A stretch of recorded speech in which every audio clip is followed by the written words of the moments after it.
Once we have all the still frames for the project, it's time to generate the videos. Rather than locking a still as a fixed start image, we use the character identity references together with a few key still frames as references.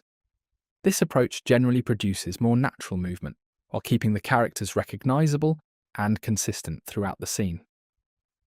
Next, we describe in detail what should happen in the shot, and ask Claude to generate the video using Seedance, which is the model we use throughout this project. Our main focus is on character consistency and recognizability, subtle and natural movement, simple and readable actions, and preserving the emotional tone of each scene. It's also important to specify the sound effects we want the video to include, so the background audio matches the action and atmosphere of the scene. Once everything is defined, we ask Claude to generate the clip. We repeat this process for all the shots needed in the project. Once they are ready, ask Claude to save them in the videos folder. With that, we have everything we need to move on to the next stage,